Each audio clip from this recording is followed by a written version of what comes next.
Bueno, pues buenas a todos. Hoy les vamos a presentar mi grupo.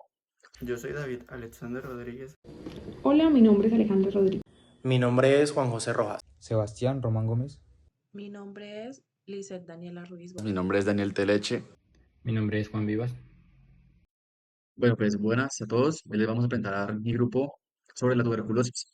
Vamos a empezar hablando sobre la historia. Se tiene en cuenta de que esta enfermedad ha acompañado a la humanidad desde los inicios de esta, puesto que varios exploradores han hallado en varios cuerpos datados del periodo neolítico de la humanidad hasta también del antiguo Egipto con indicios de que han tenido la enfermedad por Mycobacterium tuberculosis. Se han visto, por ejemplo, en la imagen que tenemos acá de una infección de tuberculosis vertebral en esta imagen. Luego tenemos en cuenta de que los egipcios nombraron esta enfermedad primero que todo como tisis. Luego, en la era moderna, varios médicos trataron de cambiar el nombre de tisis, luego se cambió por tuberculosis. Entonces empezaron los primeros tratamientos sobre esta, que eran más que todo sintomáticos, por ejemplo, el reposo y tomar el aire libre, puesto que ellos no sabían que esta enfermedad causaba cavitaciones en los pulmones, entonces trataban de darle ese uso de tomar el aire libre y el reposo. Luego se pudo controlar la enfermedad con la invención de varios fármacos como lo son la isoniazida y la streptomiocina, que luego se fueron cambiando a través del tiempo con la rifampicina y la piracidamida.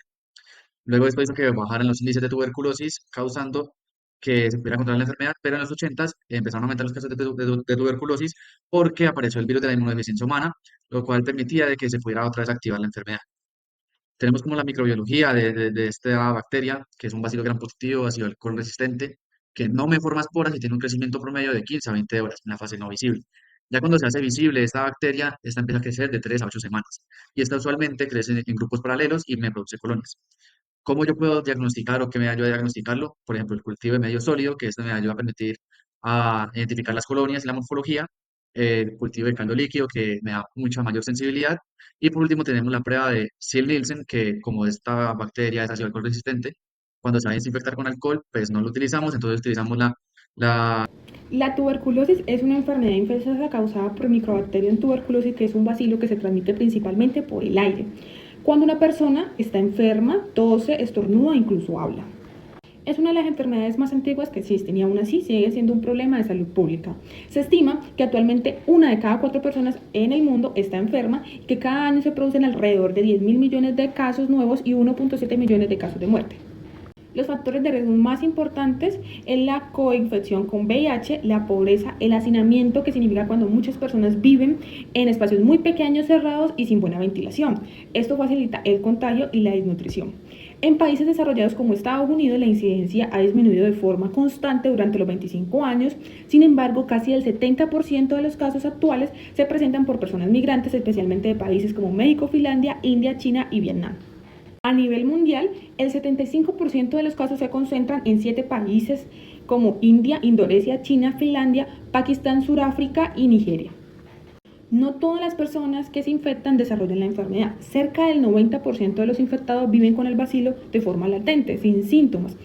Esto pasa porque el sistema inmunológico logra mantenerlo controlado dentro de los macrófagos, pero cuando las defensas bajan, como por ejemplo el VIH, el estrés y la desnutrición, el bacilo se activa y causa la tuberculosis activa. Por otra parte, es muy importante la farmacoresistencia de la tuberculosis. Esta es dada cuando la bacteria deja de responder a los fármacos por el uso inadecuado de tratamientos anteriores, la dosis incorrecta o incluso por el abandono antes de tiempo de los tratamientos contra la tuberculosis.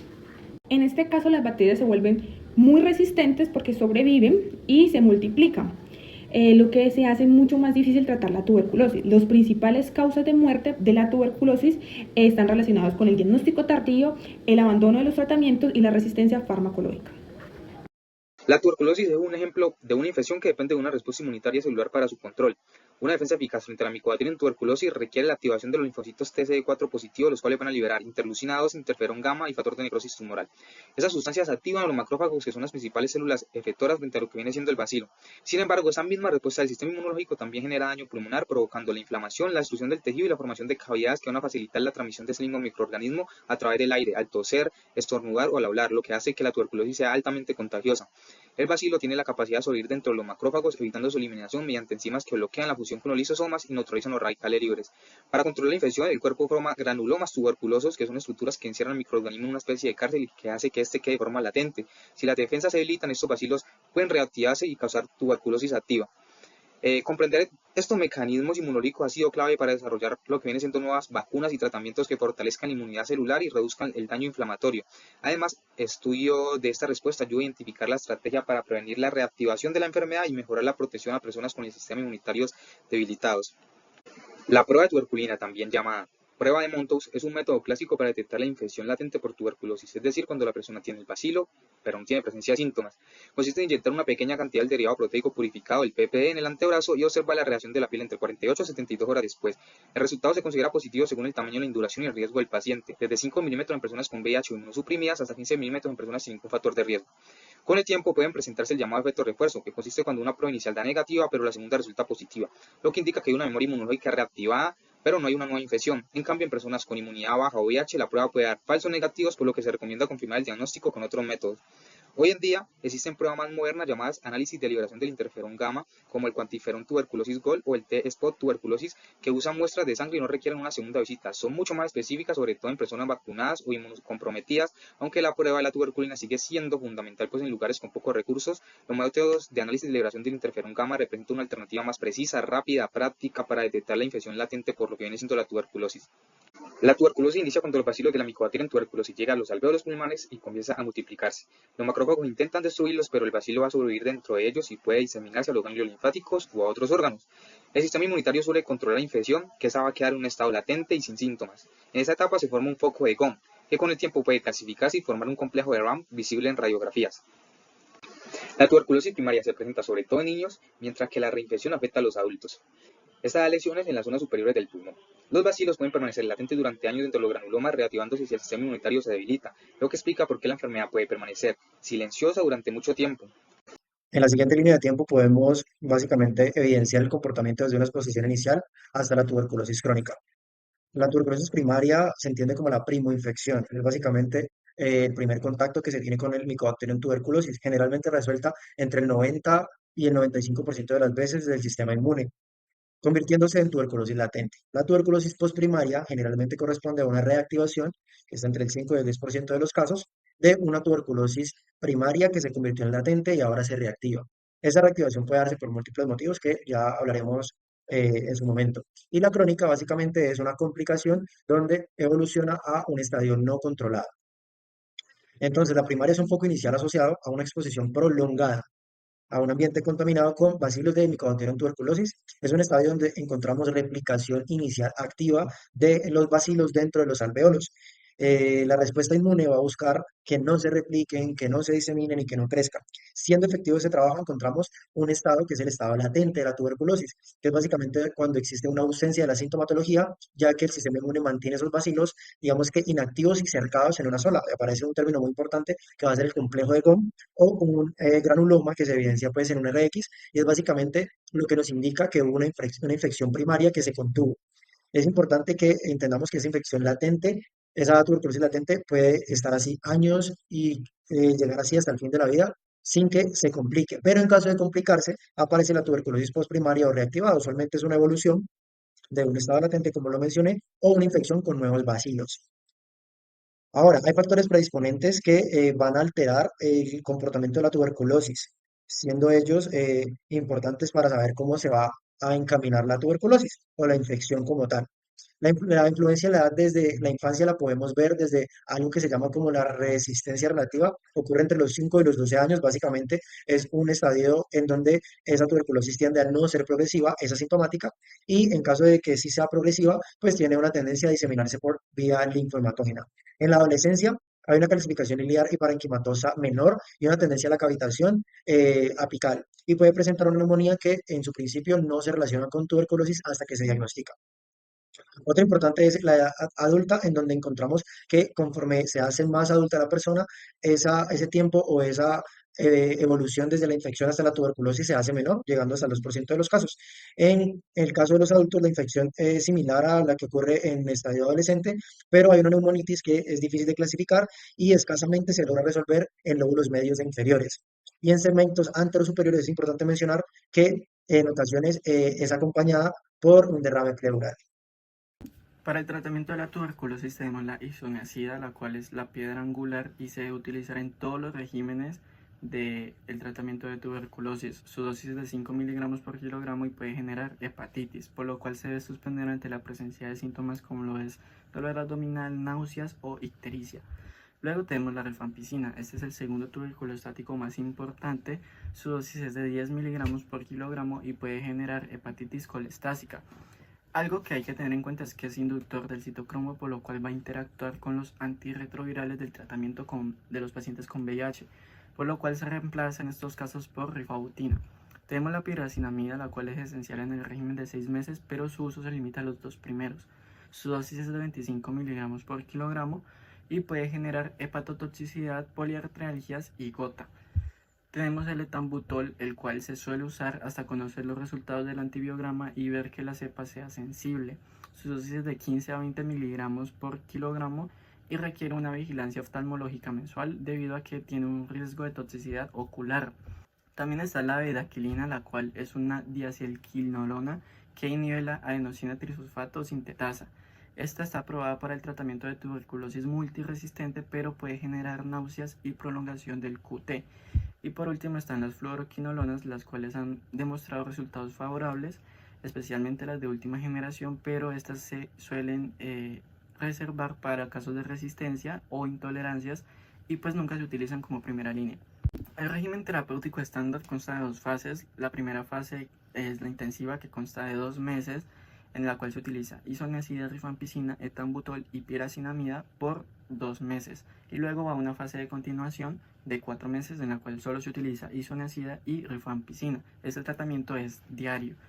Hay situaciones especiales en las cuales el tratamiento se puede extender o acortar. Se extiende cuando son casos de tuberculosis con cavitación y los cultivos son positivos después de 2 meses, por lo cual se le adicionan 3 meses de tratamiento con rifampicina e isoniazida, y se puede acortar en los casos de tuberculosis leve en la cual el frotis y el cultivo son negativos a 4 meses. En los casos de resistencia a la isoniazida se utilizan 6 meses rifampicina, piracinamida y etambutol, y en los casos de resistencia a la rifampicina se utiliza 18 a 24 meses de isoniazida con otros fármacos, y pues ese sería como el peor escenario. Y cuando se presenta hepatitis durante el tratamiento se debe suspender los fármacos hasta que se normalicen las transaminasas y luego se va introduciendo uno por uno vigilando los valores. En cuanto a la tuberculosis multiresistente, pues vamos a encontrar que esta pues va a presentar resistencia a la isoniazida como la rifampicina, por lo tanto pues va a requerir un tratamiento con fluoroquinolas, aminoglucósidos inyectables o nuevos fármacos. Aquí pues va a ser útil el régimen corto de Bangladesh, el cual va a presentar una tasa de curación de al menos el 80%. También encontramos la tuberculosis ultrarresistente. Esta es la forma más grave, ya que va a presentar resistencia a fármacos tanto de primera como de segunda línea. Esta se la recomienda tratar con al menos 5 fármacos a los que los microorganismos pues presenten sensibilidad. Encontramos fármacos que van a presentar buenos resultados, como el linezolid, que presenta pues una tasa de curación del al menos 78%, y la clofamicina, que se implementa pues en pacientes con VIH. Encontramos en poblaciones especiales, encontramos pues personas con VIH. Aquí se va a producir una interacción en la rifampicina con los antirretrovirales, por lo tanto pues hay 3 opciones que se puede cambiar de rifampicina a rifabutina, o usar efavirenz que no interactúe con la rifampicina, o ajustar la dosis de la terapia antirretroviral.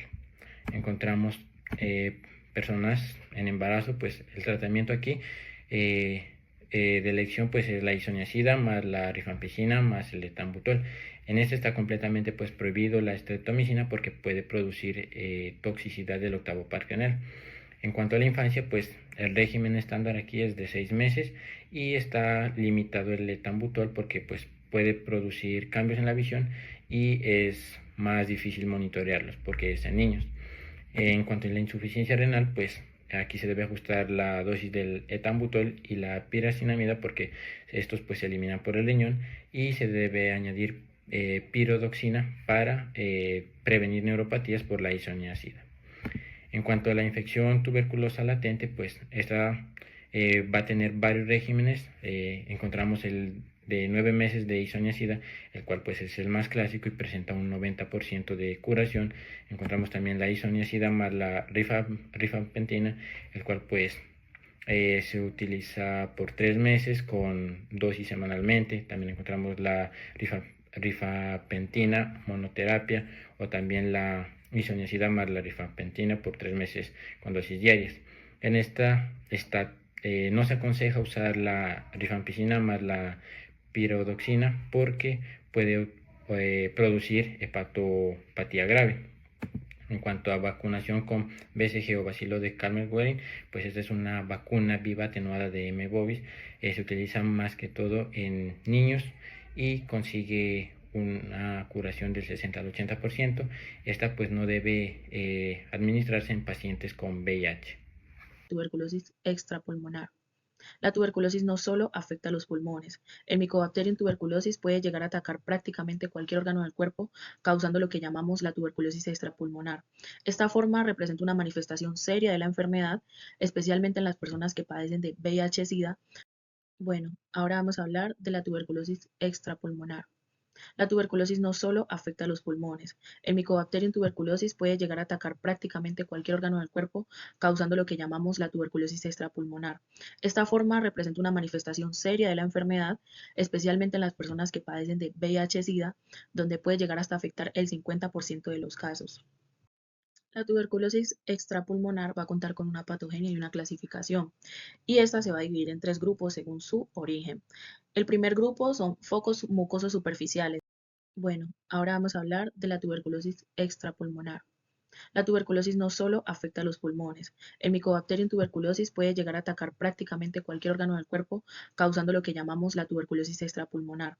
Esta forma representa una manifestación seria de la enfermedad, especialmente en las personas que padecen de VIH-Sida, donde puede llegar hasta afectar el 50% de los casos.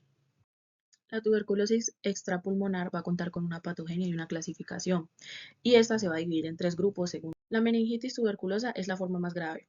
Va a comenzar con una cefalea intermitente y febrícula, que siguen en el transcurso de 2, 3 semanas con una cefalea prolongada, con vómitos, con confusión, meningismo y signos neurológicos focales. La enfermedad de Pott es el foco más precoz y se sitúa en el ángulo anterosuperior o inferior del cuerpo cervical y suele propagarse hasta el disco intervertebral y a la vértebra subyacente, y la ubicación más frecuente es en la columna torácica inferior seguida de la columna lumbar. Y en aproximadamente la mitad de los casos, la debilidad o parálisis de las extremidades inferiores está presente o se desarrolla una vez el paciente se instaura en el tratamiento. También está la tuberculosis gastrointestinal, que en la mayoría de los casos actuales se deben a la deglución de secreciones respiratorias. Puede afectar cualquier parte del sistema digestivo, desde la boca hasta el ano. También está la linfadenitis tuberculosa, que es la forma extrapulmonar más común. La localización más frecuente es a lo largo del borde superior del músculo esternocleidomastoideo, donde aparece una masa roja indolora. Gracias por la atención prestada.